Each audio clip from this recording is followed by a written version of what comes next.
আচ্ছা, এইটা হলো আপনাদের কোল্ড ইমেল সেন্ড করার সফটওয়্যারটা। এটা আমি সংক্ষেপে একটু সবগুলো অপশনগুলোর সাথে আপনাদের পরিচয় করাইলাম। এটা হলো আপনার ড্যাশবোর্ডটা, আর এই একটা করে অপশন আমি দেখাই। এটা হলো ইমেল লিস্টের অপশনটা। এখান থেকে আপনারা আপনাদের ইমেল লিস্টগুলো অ্যাড করতে পারবেন। তো ইমেল লিস্ট অ্যাড করার আগে ইমেলের গ্রুপটা অ্যাড করতে হয়, যে কোন গ্রুপের ইমেলগুলোতে আপনি অ্যাড করতে চাইতেছেন। যেমন আমি সাপোজ যে আমার এই যে লিডগুলো এইগুলা ধরেন যে লিঙ্কডইন থেকে নেওয়া, লিঙ্কডইন দিলাম, যে বানানটা যদিও হয় নাই। তারপর আমি ইমেল লিস্টে চলে গেলাম। এখন আমি লিস্ট অ্যাড করলাম। হ্যাঁ, লিস্টের মধ্যে এটা ইমেল অ্যাড্রেস, যেমন আমার ইমেল অ্যাড্রেসে দিলাম, first name last name, company name একটা দিলাম, ওয়েবসাইট দিলাম, ঠিক আছে, ক্লায়েন্টের ওয়েবসাইট। এটা আপনার অপশনাল, এগুলো সবগুলোই, শুধু ইমেলটা আপনার দিতেই হইব, বাকি সবগুলো অপশনাল। আর ইমেল গ্রুপ আমি দিলাম যে এটা লিঙ্কডইন থেকে নেওয়া ইমেল, ঠিক আছে, এটা ইমেলটা আপলোড করার অপশন। আর আপনারা চাইলে এখান থেকে বাল্ক আকারে 1000 5000 ইমেলও আপলোড করতে পারবেন, ঠিক আছে। আমি একটা আপলোড করলাম, এটা ইমেল দিয়ে তারপর এই ডাউনলোড ব্যাকআপ বা ডাউনলোড ব্যাকআপ, ঠিক আছে। আপনার যে ইমেল লিস্টটা আছে, তো এই লিস্টটা আপনি চাইলে ব্যাকআপ করে রাখতে পারবেন, যাতে কোনো সমস্যা হলে পরবর্তীতে আবার এটা ইউজ করতে পারেন, ঠিক আছে। এই যে ডাউনলোড ব্যাকআপে ক্লিক করলে এই যে ব্যাকআপটা ডাউনলোড হয়ে যাবে ইমেলে, যে আপনার যে ইমেলটা, এটা এই যে ব্যাকআপটা ডাউনলোড হয়ে গেছে, ঠিক আছে। তো এটা আমরা দেখে দিলাম। এখন আমরা চলে গেলাম যে এই এসএমটিপিতে। এসএমটিপির লিস্ট, যে এসএমটিপির মাধ্যমে ইমেলগুলো সেন্ড হইব, ওই এসএমটিপির লিস্ট এখানে আপনাদের এসএমটিপি অ্যাড করতে হবে, ঠিক আছে। অ্যাড এসএমটিপিতে চলে যাই, আমরা একটা এসএমটিপি অ্যাড করুন। এখন আমার যে জিমেল মাধ্যমে আমি সেন্ড করতে চলেছি ওইটা অ্যাড করুন। এটা হোস্ট নেম পোর্ট দিলাম smtp.gmail.com, এটা হলো জিমেইলের হোস্ট নেম, এটা হলো পোর্ট। আর আমার এই জিমেল আগে থেকে এখানে নেওয়া আছে, দিলাম। আর সেন্ডিং লিমিট দিলাম আপনার 95টা। একটা জিমেইলের আপনার প্রত্যেক দিন লিমিট থাকে 100, ঠিক আছে। এটা হইলো আমরা এসএমটিপির মাধ্যমে সেন্ড করলাম, এই জন্য 100। এছাড়া একটা জিমেইলের লিমিট আরও অনেক বেশি থাকে। তো এসএমটিপির মাধ্যমে সেন্ড করার লিমিট হলো 100। আমরা যেহেতু এসএমটিপির মাধ্যমে সেন্ড করবো, আমাদের লিমিট 100। তারপর আমি 5টা কম সেন্ড করুন, আমি 95টা দিলাম, ঠিক আছে। অ্যাড করছি, অ্যাড করার পর দেখেন এখানে চলে আসছে যে টোটাল লিমিট 95। মানে আমি আজকে 95টা ইমেল সেন্ড করতে পারবো এই জিমেল থেকে, কালকে আবার 95টা সেন্ড করুন, প্রত্যেক পরশু দিন আবার 95টা সেন্ড করুন, আর কিছু করা লাগবে না এখানে। দেখেন এখন আমার এসএমটিপিটা কি ভালো এটা নাকি নষ্ট নাকি, এটা তো আমি জানি না। এটা টেস্ট করার জন্য যে টেস্ট এসএমটিপিতে একটা ইমেল আপনাদের দিয়ে দেবেন, দিয়ে সেন্ড ক্লিক করবেন। সেন্ড ক্লিক করার পরে যদি দেখেন যে সেন্ড হয়েছে, তাহলে এসএমটিপিটা ভালো। আর যদি দেখেন যে ফেল চলে আসছে, তার মানে এসএমটিপিটা নষ্ট, কোনো সমস্যা আছে, এটা সমাধান করতে হবে, ঠিক আছে। আমাদের এসএমটিপিটা ঠিক আছে, সেন্ড মেসেজ সাকসেসফুলি সেন্ড করতে পারছি। মেসেজ যদি চেক করি, দেখেন মেসেজ চলে আসছে। আচ্ছা, এটা কত দিলাম, এখন আমরা দেখে চলে গেলাম। তারপর সেন্ডার ইনফো, দেখেন সেন্ডার ইনফোতে আমি সেন্ডার নেম, এটা কী নামে ইমেলগুলো সেন্ড হইব, এটা আমার নামে সেন্ড হইব। আর রিপ্লাই টু ইমেল, ঠিক আছে, এটা খুবই গুরুত্বপূর্ণ। ইমেল সেন্ড করার পরে মানুষের কাছে যে ইমেলগুলো চলে যাবো, এটা তার আমার নিজের মেল দিয়ে চলে যাবো না, ওটা অন্য একটা এসএমটিপির মাধ্যমে চলে যাবো, বা আমার নিজের মেলও আমি ইউজ করতে পারি, সমস্যা নেই।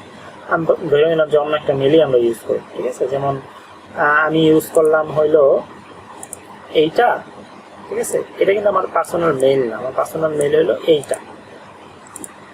কিন্তু কেউ যদি রিপ্লাই করলে আমার পার্সোনাল মেইলে যাতে চলে আসছে, এই জন্য আমি এখানে রিপ্লাই পুরো সেট করে দেবো যে আমার পার্সোনাল মেইলটা থাকবে এখানে। তাইলে যত মানুষ মেইল আমার রিপ্লাই করবো, দেখা যায় আমি 1000 মানুষকে সেন্ড করলাম, 1000 মানুষ থেকে দেখা যায় 100 মানুষ আমার ইমেলের রেসপন্স করছে।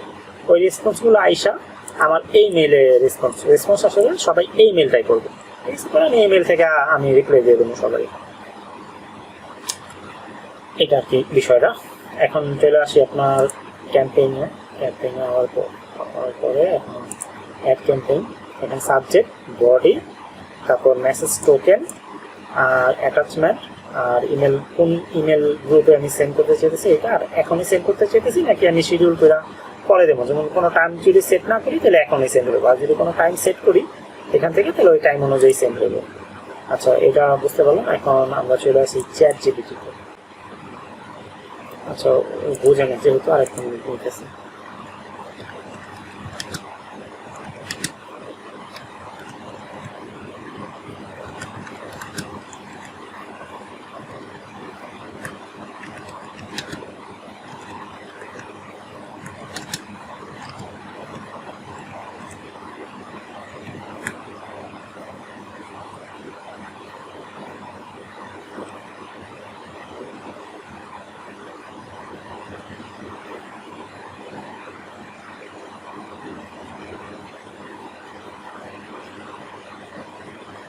আচ্ছা, চ্যাট জিপিটি আমার সাবজেক্ট বডি দুটাই দিয়ে দিচ্ছে, আমি এগুলা সেট করতে পারি। মেসেজটা হলো এইটা দিলাম, এখানে এলো হাই, যেমন আমি যে আমার মেসেজ টোকেনটা দিয়ে দিলাম, যেমন হাই ফার্স্ট টাইম, মানে হলো আমি যার ইমেল সেন্ড করতেছি তার নাম যদি রানা হয় তাহলে সে দেখতে পারবো যে হাই রানা। আমি যার ইমেল সেন্ড করতেছি তার নাম যদি সবুজ হয় তাহলে দেখতে পারবো হাই সবুজ। ঠিক আছে, আশা করি বিষয়টা বুঝাইতে পারলাম।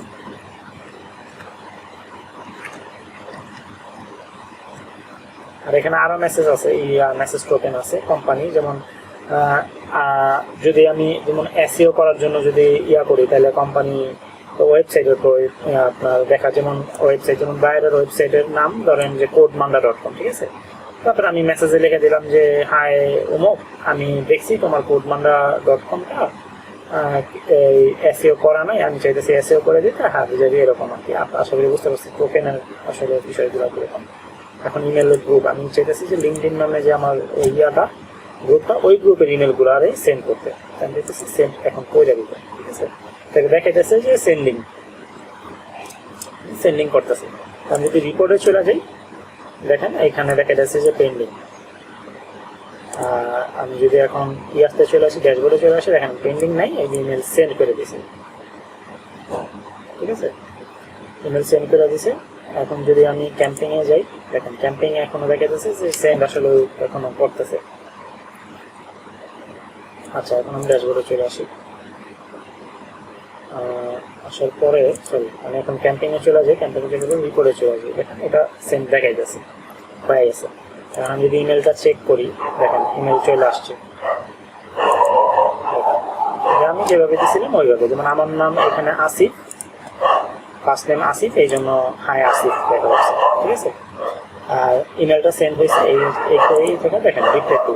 আমি যদি রিপ্লাই করি, ইমেলটা যদি রিপ্লাই করি, রিপ্লাইটা কিন্তু আপনার চলে যাবো হইলো এই মেইলে। ঠিক আছে, এই মেইলে চলে যাবো রিপ্লাই। হ্যাঁ, এখানে আপনাদের পার্সোনাল মেল দিয়ে দিবেন। দেখা যায় কোনো লিড যদি রিপ্লাই করে আপনাদের, তাহলে আপনাদের জাস্ট পার্সোনাল ইমেলে চলে যাবে, ওইখান থেকে আপনি কনভারসেশন করে আপনি ওনার বায়ার হিসেবে কন্ডাক্ট করলেন। তো এটাই আসলে মূল বিষয়টা। এখন আমি দেখেন আরেকটা বিষয় হলো ওপেন করছি, আমি মেলটা ওপেন করছি। হ্যাঁ, ওপেন করছি, এই জন্য মেলটা ওপেন হয়েছে। ঠিক আছে, ওপেন হয়েছে। এখন দেখেন মেলটা ওপেন করছি, এটা ওপেন হয়। এখন আমি যদি রিলোড দিই, দেখেন এটা ওপেন হয়েছে। ঠিক আছে, এই যে সেন্ড করছে আর এটা ওপেন হয়েছে। ঠিক আছে, এখন যদি আমি আমার ইমেল লিস্টে চলে যাই, দেখেন ওপেন, এটা একবার ওপেন হয়েছে। আশা করি বুঝতে পারছেন যে পুরো বিষয়গুলা। এটাই আসলে যাদের এটা প্রয়োজন তারা নিতে পারেন, দেখতে পারেন আসলে এটা আপনাদের কেমন কাজে দেয়।